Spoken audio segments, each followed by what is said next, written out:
एक नदी इधर भी बहती है। ये यहाँ पे बॉर्डर है कनाडा का और अमेरिका का बॉर्डर है यहाँ पे, है ना। ये आप दृष्टि रखेंगे। अमेजन नदी के बारे में चर्चा करें तो देखो, अमेजन नदी इस वाले पश्चिमी तट से निकलकर पूर्वी तट पे निकल चलती है, बहती है। अमेजन नदी विश्व की सबसे बड़ी नदी है। बड़ी कह रहा हूँ, बड़ी का अर्थ है जल धारण क्षमता के आधार पर बड़ी है, लंबी नहीं कह रहा हूँ। लंबी और बड़ी में डिफरेंस है। बड़ी का अर्थ है कि ये ना चौड़ी ज्यादा है और इसके आसपास अमेजन के बहुत बड़े जंगल हैं, जिन्हें विश्व के पृथ्वी के फेफड़े कहते हैं। बहुत ज्यादा 30% ऑक्सीजन का उत्पादन यहाँ से होता है। इस महाद्वीप को पक्षियों का महाद्वीप भी कहते हैं। आगे पढ़ेंगे, ये पक्षियों का महाद्वीप है। चलिए आगे चलें तो देखो, लंदन टेम्स नदी है ना, ये हमारा जो इंग्लैंड है उसमें एक टेम्स नदी प्रवाहित होती है, जिसके किनारे लंदन बसा हुआ है। आगे चलें तो देखो, सीन नदी, ये डेन्यूब नदी दुनिया की एक ऐसी नदी है जो 10 देशों से होकर गुजरती है और 5 देशों की राजधानी डेन्यूब नदी के किनारे ही है। 5 देशों की राजधानी। ये सवाल पूछेंगे कि 5 देशों की राजधानी यूरोप में बहने वाली किस नदी या पूरी दुनिया की, तो डेन्यूब, जो कि काला सागर में जाके अपना जल गिरा देती है। चलिए आगे देखते हैं तो दजला फरात। दजला फरात एक ना बहुत बड़ी सभ्यता हमारी जो पुरानी पनपी थी, मेसोपोटामिया, आपने नाम सुना ही होगा। तो दजला फरात नदियां यहाँ इराक में बहती हैं और आके यहाँ खाड़ी में जल गिरा देती हैं। ये आप देख रहे हैं। इसके बाद नील नदी, मैं अफ्रीका महाद्वीप में चलूँ तो नील नदी का उद्गम विक्टोरिया झील से हुआ है। यह ऊपर की ओर प्रवाहित होती है, ऊपर की ओर, ठीक है। ये हमारा क्या है, भूमध्य सागर में अपना जल गिराती है। श्वेत नील और नीले नील से मिलकर बनी है ये नील नदी। यहाँ झीलें हैं, कई झीलें हैं। इनका क्रम है नासिर, तना, तुर्काना, विक्टोरिया, टंगानिका और नीचे की तरफ यहाँ एक छोटी सी झील और है लिम्पोपो के किनारे पे, ऑरेंज है ना। तो यहाँ तक ऐसे झीलें हैं। नीचे आता हूँ, ये जो नदी है ना ऊपर वाली, ये कांगो या जायरे, इसकी क्वालिटी है कि ये भूमध्य रेखा को 2 बार काटती है।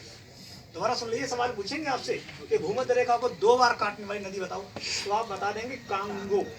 विक्टोरिया झील के बिल्कुल निकट होके ये लाइन गुजरती है भूमध्य रेखा, तो कांगो नदी 2 बार काटती है, इसको जायरे भी कहते हैं। नीचे लिम्पोपो नदी की क्वालिटी है कि ये मकर रेखा को 2 बार काटती है, लिम्पोपो, ठीक है। नीचे ये कालाहारी जो मरुस्थल है, इसके निकट इसका प्रवाहन है, जो दक्षिणी अफ्रीका, नामीबिया, बोत्सवाना, जिम्बाब्वे और मोजाम्बिक में होकर प्रवाहित होती है। आगे चलते हैं।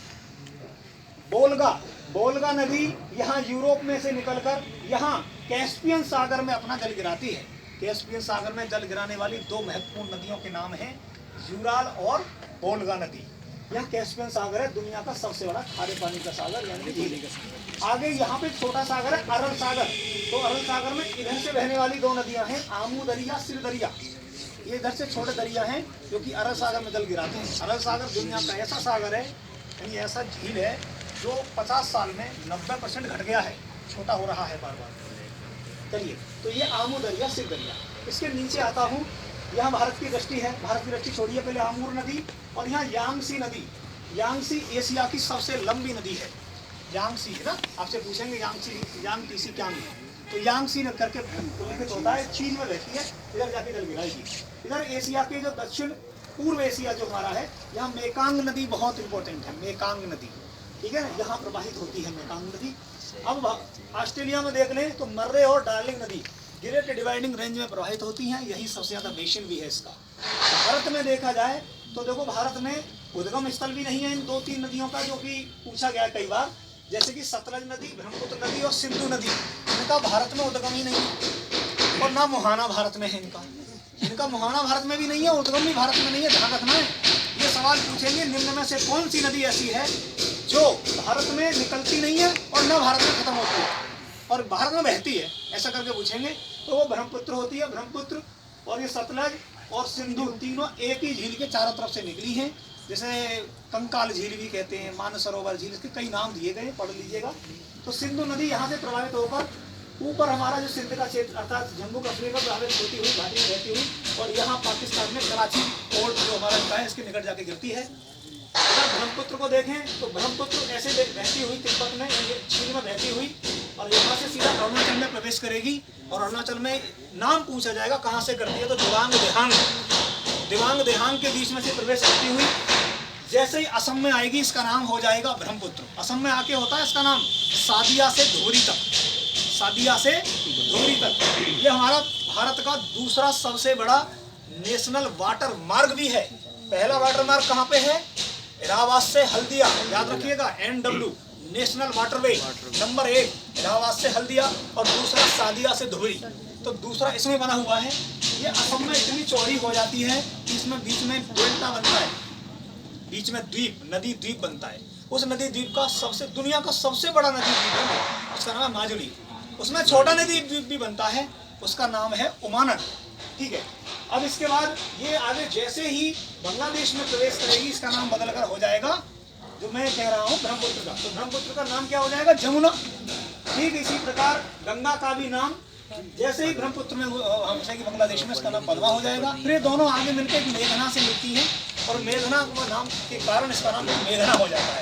और मेघना के रूप में ही ये सीधे नीचे की तरफ डेल्टा बना के बंगाल की खाड़ी में गिरती है। तो यहाँ एक डेल्टा है बहुत बड़ा, जो कि देखो गंगा नदी की एक वितरिका भी है।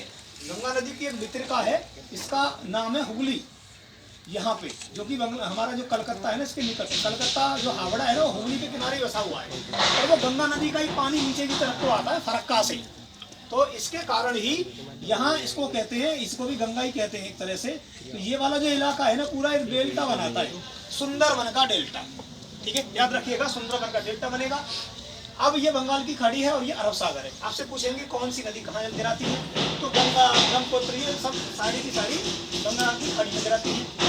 और अगर इधर में दृष्टि घुमा देता हूँ तो नर्मदा और एक ताप्ती नदी इसकी और दोनों भ्रंश घाटी से बहती हैं, जो कि उल्टा प्रवाहित होती हैं इधर इस दिशा में। इस कारण ये नदियां भ्रंश घाटी से बहती हुई अरब सागर में अपना जल गिराती हैं, खंबात की खाड़ी के निकट, है ना, अड़िया बेट, खड़िया बेट में। इसके बाद माही नदी को अगर हम दृष्टि रखें तो माही नदी ऐसी एक नदी है जो कि कर्क रेखा को 2 बार काटती है, माही नदी। ठीक है, माही नदी।